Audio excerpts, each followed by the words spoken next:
everybody, and welcome to Your Spiritual Best Friend on Spotify or wherever you guys are listening to the podcast. I am the host, Josh Sanchez, and the purpose of Your Spiritual Best Friend is to connect spirituality, mental health, and astrology all in one, because it's important for everyone to realize that we are all on our own spiritual journey at the end of the day. So the more we open up, the more we are able to connect with each other and grow as a collective society. So sit back and relax and enjoy Your Spiritual Best Friend.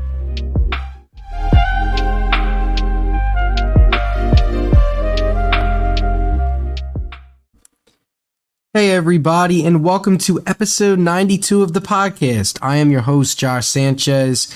And for today's podcast, our topics that we're going to talk about today, we're going to talk about SMART goals. What are they? And hopefully by the end of the podcast, you guys will start to create your own SMART goal, so that way it can help you out as well. And then our second topic, we're going to get into some stigmas and medications and why there's so much controversy and judgment and feelings when it involves people taking medications and the stigma of some mental health topics. And then we're going to wrap up with our weekly tarot as well. If you guys did not tune into episode 91, I talked about how this is a two-part podcast. First part I talked about in our last episode, we talked a lot about religion, the concept of religion, cult-like behaviors, and also getting into like our religious tarot card reading as well, which was very interesting. So for this part, it is the second part of this two-part series, which are both going to be out on the same day, one on Friday, one on Sunday. So that is something for you guys just to be mindful of if you have not tuned into the podcast yet.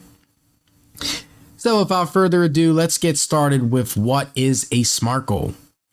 So when it comes to SMART goals, the reason why people say SMART is because for each letter, it stands for a specific thing.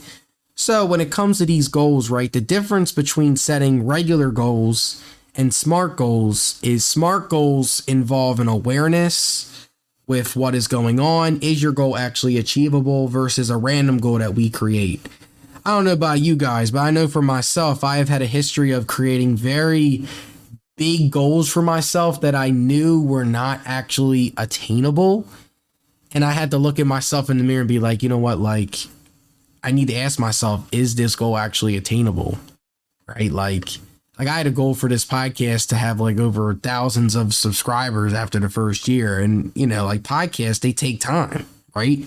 And that was something at the time period I was like, man, like this is something I'm really motivated to. But I had to slow myself down and be patient with myself. So this is something where SMART goals have helped me sort of reframe and continue like my motivation of setting goals. And for everyone, goal setting's not for you, right? But part of this podcast, right, we're going to dig into, you know, each resources that we could use to help ourselves. So we're going to start with S for SMART. So S stands for specific. This part of your goal, you're going to answer the 5 W's. Who is involved? What do I need to accomplish? When do I want to achieve this? Where does my goal take place? Why is this goal important? So those are the 5 W's: who, what, when, where, and why. So that all falls under specific. So when you first create a goal, you have to answer those questions. Who is involved? If it's a goal involving you, I. What do I need to accomplish your goal? What are some steps that you need to take to accomplish it? When do you want to achieve this by? What is your date in which you want to achieve this by? Where does your goal take place? Is it at home? Is it outside? Is it in the community? And why is this goal important to you? Because it can help build my self-esteem, or, your why. The M stands for measurable. So this is very simple. What metrics are you going to use to determine if you meet your goal?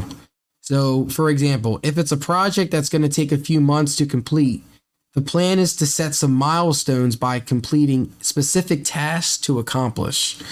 So for measurable, right, ask yourself, how big is this goal? Do I need to make smaller goals to achieve this bigger goal? And what tasks can you do to achieve the smaller goals to help you achieve this goal? So measurable is making sure that your goal is within reach. The next one, we got achievable. The goal is meant to inspire motivation. Think about how you're going to accomplish the goal and if you have the tools and skills needed. If you don't currently possess them, consider what it will take to attain them. So this is the big part of the goal and the big question you need to ask yourself, right? Is my goal achievable? Do I have the right tools and resources to reach this goal? If not, what can I do to get those resources to help me reach those goals? That is all the achievable part of a SMART goal. The R stands for relevant. Goals that need to align with you or your company objective, right? Does this seem worthwhile? Is this the right time? Does this goal align with my other goals? Am I the right person to be working on this goal and task? So these are all questions you need to ask yourself about the relevancy of this goal. Is this the right time for me to be doing this? Do I have enough time to achieve this? Does this goal make sense for me? Is this goal relevant for me? So that is what the R stands for in SMART goals. And then the T, time-based. Anyone can set goals, but if it lacks realistic timing, chances are you're not going to succeed. So you got to ask yourself questions about the deadline. What can be reached and accomplished within that time period? So for each goal you create, so let's say like you want to work on working out, right? I want to lose 10 pounds in 2 months, right? So that's time based, right? The 2 months is time based. So what are you going to do, right? So what are you going to do during that 2 month time period to help you lose that weight? Is this realistic? Right? Is it realistic? Can you lose 10 pounds in 2 months? 10 pounds in 2 months is way different than 10 pounds in 2 weeks, right? So we have to ask ourselves, is this realistic for me? Is this goal, can I realistically achieve this goal? And that is you're gonna have to look in yourself in the mirror for that, right? Because we can be our own worst critic and our own worst enemy. Right? So this question can be very serious and can help us answer and create that goal. So SMART goals, again, specific, measurable, achievable, relevant, time-based. And I'll make sure I'll put a graphic in the show description as well, so that way you guys can see that and create some SMART goals for yourself. For everyone listening, I want you guys to try and create a goal. What's something that you can do for yourself within these next couple weeks or next month? Because I will say tourist season is right around the corner. And the bull is very stubborn, right? Aries, we need to use this energy, right, to take action and achieve these goals. So that way, once Taurus season comes around, we can celebrate and reflect, right? So that is something we need to think about. So when it comes to the first topic, that is what a SMART goal is. Our next topic, we're going to get into some stigmas and how stigmas can relate to medication use as well. But you guys listening to Your Spiritual Best Friend with your host, Josh Sanchez. If you're a fan of the podcast, join the Patreon. The link will be in the show description as well.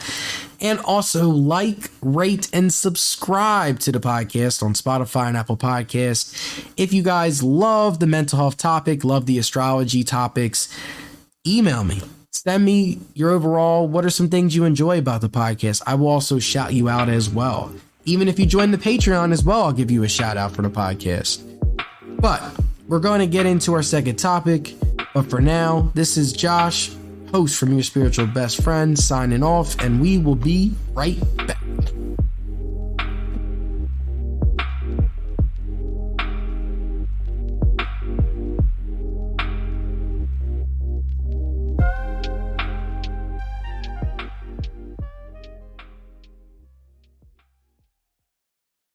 Hey, everybody, and welcome to the second topic of today's podcast. I am your host, Josh Sanchez.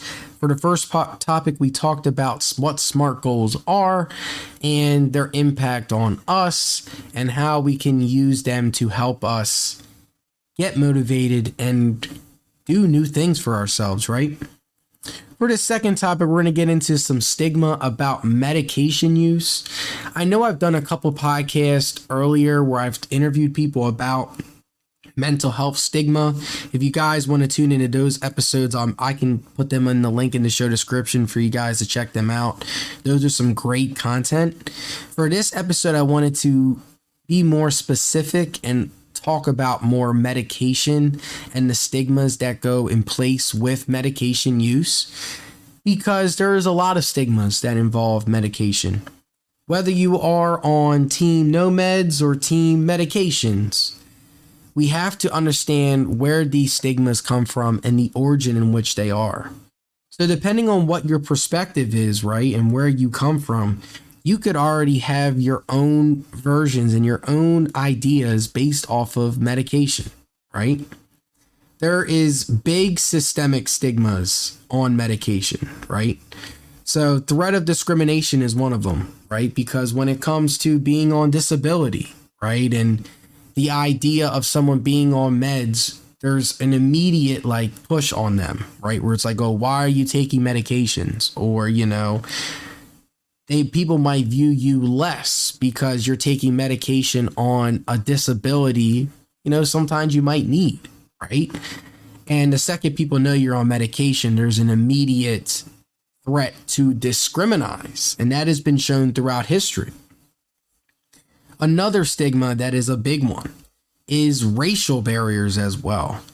We have to look at the history of most scientific studies. If we want to be honest, most scientific studies involved white patients. There was not a lot of studies and healthy research done on the minority communities, what goes on in their bodies, right, in their genetics. What was the main focus was what was going on in white bodies. And that was something that was shown throughout history. And there's been other scientific experiments, right, involving medication that ended up being bad and caused more stigma for the African American community and also other communities. So that's something too that has been shown throughout history as well. The exploitation of African American bodies, right? So that's another thing too. Another thing that can make things difficult too is to find even a provider for the African American community that not only do they trust, but also can find, some common ground with them, right? Only 2% of psychiatrists and 4% of psychologists in the United States are Black. So that is a statistic. Again, this is according to shape.com as well, lifestyle, and also the link for this, only 2%. This is based off of the NCBI nationalhealth.gov books. This is National Library of Medicine. So this is a very reliable source. So that's another stigma too, right? Is not only for racially as well, not only are there very few 2%, 4% psychologists, 2% psychiatrists. And for those that do not know the difference, psychiatrists are people that can prescribe medication to you. Psychologists cannot prescribe medication. So to be a psychiatrist, there's extra steps you need to take. And the fact that there's less, can put a lot of pressure on the minority communities, because we need to find some commonality, right, in order to build trust. This is a social experiment, and this might be a little bit, I don't want to go too far off track, but this is something I challenge. If you are a white person, I challenge you to go into an area full of African American people, and I want you to start asking yourself, do you start to feel anxious? Do you start to feel like, okay, there's no one that really looks like me? I feel uncomfortable.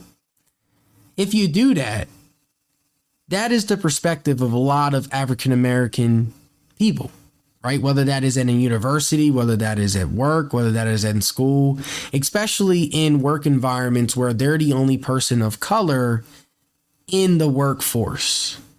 So imagine being in that position where you are the only white person in the force, or if you're the only male or female in this force, right? You're going to feel uncomfortable because there's no form of commonality between each other, right? At first, at least, right? And then once we get to know the person, maybe we might get better there. But I'm just saying, initially, there's going to be some pushback. And that is what this point is saying about the racial barriers involved. 2% psychiatrists, 4% psychologists. There's already a small list, right? So until we find those lists right, then we can start, to trust them to prescribe medication to us, right? So that is a big one that I wanted to highlight. It's not only racial, but also gender as well. Because I know a lot of men question taking medication as well because of the people that are prescribing them medications are usually women, because psychology, the mental health field, is a woman-dominated field. But now with the new rise of mental health, that stigma is starting to be challenged and questioned, which is good to see. Another type of stigma that we need to really think about is the social side of it, right? Because people love to judge, people love to view people, right? And classify them as in a certain way. Oh, you need medication, you must have schizophrenia, or you must have this super intense mental health disorder, right? For you to take medication. And there's immediate pushback, there's immediate anxiety that goes involved, right? And that's something that we need to be aware of. There's also a big shame aspect too. People feel shame when they want to use medication or they have to use medication. And that could be a big thing, right? Because we could become our own worst enemies. And when we have people that judge us, right, if we engage in taking medication, that can cause that shame and make us our own worst enemies. This is a famous quote by, she's a motivational speaker, author, researcher, Brene Brown. She says, because she's talked to many people and people that have been involved in taking medication, she talks about speaking shame. Sometimes talking about the scary things takes the wind out of the terrifying sails. Shame cannot survive being spoken, says Brown in one of her most shared quotes. The same goes for this particular stigma. Because mental health is such an intimate, vulnerable thing to discuss, fewer people are able to do so. And when people are not open, to sharing their story about taking medications, then it enforces that stigma even more. So that's just something to be mindful of, is the stigma. Another one is guilt by association. That's another one too. Another social stigma. So if you're around people that take medications, whether that is for their mania or for their anxiety or for their depression, then there's immediate judgment because you're around them. That means you must be classified, or that must mean you must be like the people taking medication. And there's no shame in that, but that's what people do. They judge, they guilt other people by association. So you are the people you keep, you are the people you surround yourself with, and there's a lot of stigma that is involved in all of that. Psychologist Barbara Wilson said in her quote, "If someone does not resort to using medication, this is considered similar to someone needing crutches in order to walk. That person is clearly seen as not strong enough to move on their own. Consequently, they need assistance, and that means that they are weak." So this was something, again, right? The perception of mental illness is somehow personal weakness, right? So that is something that's been said by Barbara Wilson, who's been studying and working with patients for a very long time. Talked about the stigma of it, right? How it can be viewed as weakness, taking medication, and also surrounding yourself with people with it can make you feel weak too. And that's something that we need to challenge, right? That's something that we need to push forward, right? And these stigmas, are not 100% fully present, but they're going to be there. They're going to be underneath the surface. And that's something we just need to be mindful of.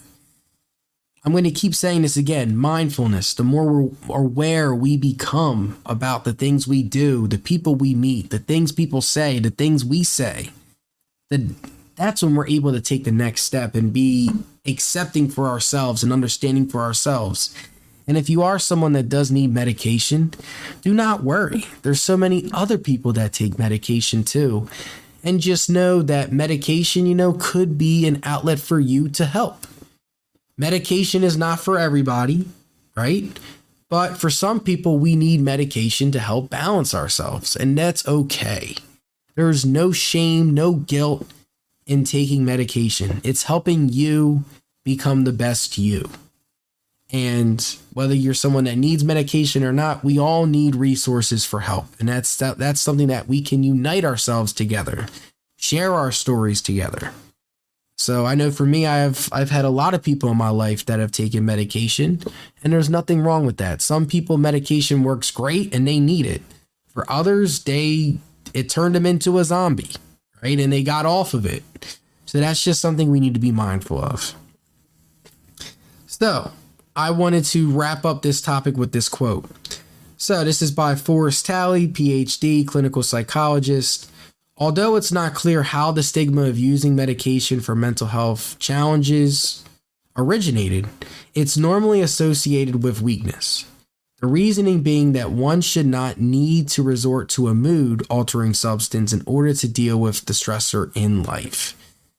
So although this is the case, right, we need, some people we might need that extra help. Right? That help, to take medication. That could be our resources to help us. And just because people might view or there's a guilt or shame there, we need to do what's best for ourselves. And you guys are all strong and all capable of taking the next steps to grow. And it starts with yourself and being aware of what you need. And if you need medication, there's no shame in that. But learning to accept yourself is what is the big main importance.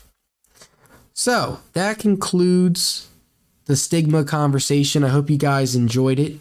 Again, I usually like to keep my topics, around 10, 15, especially during solo podcasts as well. But I want you guys to think and ask yourselves. I have a couple questions for you guys to just jot down and think, which will be in the show description. The first question, do you feel any guilt or shame about medication that you take or medication that a friend takes? Do you feel some type of way about it? Jot it down. Ask yourselves, how does it make me feel?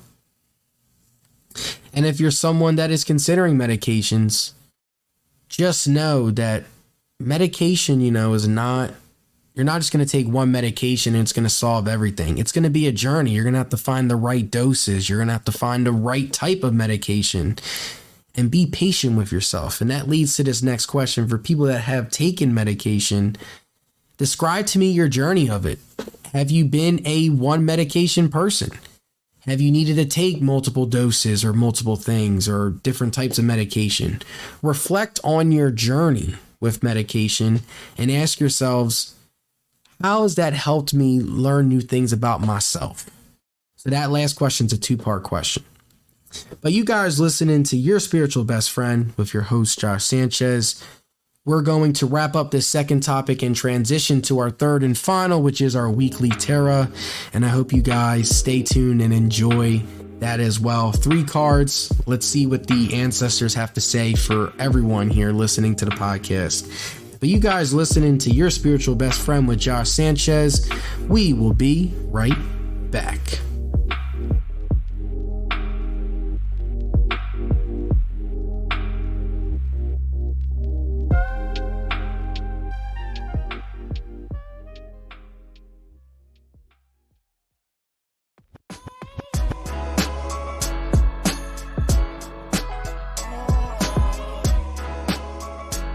Hey everyone, This episode is brought to you by Podcash as a collaboration between Racket and Stir. Podcash gave away over $100,000 to up-and-coming podcasters as a way to support insanely creative and inspiring podcasters.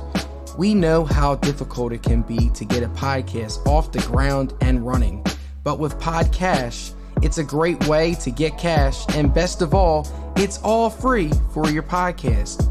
So if podcasting has been on your to-do list or you're already a podcaster, go to podcash.com to stay up to date with future podcast happenings. That's again, podcash.com, podcash.com. I hope to see your future podcast.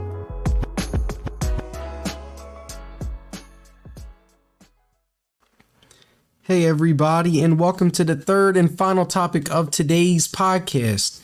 I'm your host, Josh Sanchez, and I know for the first parts we talked about creating SMART goals, and we also talked about, the stigma of taking medications and how people have, taken advantage of that and created stigmas on the use of medication. And just know that you are on your own journey. And the more we talk about our experiences, right?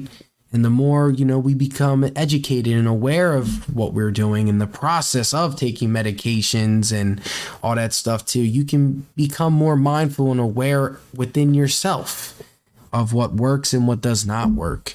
And learn to be patient. This is a journey, right? This is not a quick solution. I just wanted to, before we get into our tarot card reading, I just wanted to add one last point that I just really wanted to mention, and I feel like this was another thing too, is the side effects of taking medication. Also, even a fear of an addiction to the medication. So that's another thing too. There's some medical concerns that are also involved too. So ask yourselves, have you ever felt that fear of addiction, not wanting to take certain medications because of it? And also the fear of the side effects of it, right? Are we scared of, the side effects? It could be increased appetite. It could be hives. It could be other things too. These are all valid fears, right? And I think this is all about, being mindful and being aware. If a medication is not working, tell your psychiatrist and your doctor right away so that way you can change it. This is a journey of self-discovery. So it's not going to be, just this one pill solves all, right? Like it's going to take time. It's going to take awareness, mindfulness. So being patient with yourselves, being open to share your story, and also educating yourself more can be great solutions to help you develop that patience and be mindful and aware of yourself. That is the key here. So I just wanted to end on that one. This the first couple minutes, so I apologize, guys. I was like, I felt like I needed to add one more thing, and that's something I really wanted to do. So as I shuffle my deck, I split my deck, my tarot card deck. Thank you, ancestors, again for giving us another great reading. I can't wait to hear your guys' insight. So now our question is, what should we expect for the rest of this week and into next week? So I know Easter was this past week, so what should we expect the following week? So here we go. We're going to pull 3 cards, and then we'll go from there. Did you guys hear the cards shuffling? All right, I'll do one more shuffle, and we'll get started. All right, so there's 1. There's 2. And let's see, one last one. 3. All right. So this is the energy in which we should expect for this next week coming up. So first we got the Fool. So we're going to read the Fool. It's the first card of the tarot deck of the Major Arcana. The Fool, new beginnings, innocence, adventure, spontaneity. When you are feeling butterflies, you are in your stomach because you're so excited about the new goals. This can mean you are in the full state of mind. To see the Fool card generally indicates that you are on the verge of an unexpected and exciting new adventure. This may require you to take a blind leap of faith that could feel super scary and risky. Have faith and just go with the flow. You won't regret it, as the change in this card will bring usually be a welcoming one. There will be a rewarding experience that will contribute to your growth as a human being. This card inspires you to open up in new areas in your life and is a call to the risk-taking part of your character. With that comes a mixture of anticipation, wonder, awe, and curiosity. So right now for this week, if you guys have that new opportunity or something that's in the horizon, tap into that. You might not feel like you're an expert now, but there's going to be some rewarding things along the way. The second card is the Knight of Pentacles. So we're going from there all the way to Pentacles.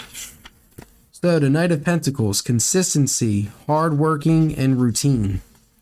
The Knight of Pentacles symbolizes the recognition and responsibility that you will earn through your commitment to your work and accomplishment of your given duties.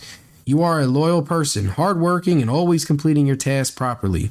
Although this sense of duty is being valued by others, make sure that you are not trying to become a perfectionist. The Knight of Pentacles can also represent daily tasks and routines. In this context, the Knight advises you to continue to do exactly what you're doing. He tells you that the secret of your success is hidden in your daily routine.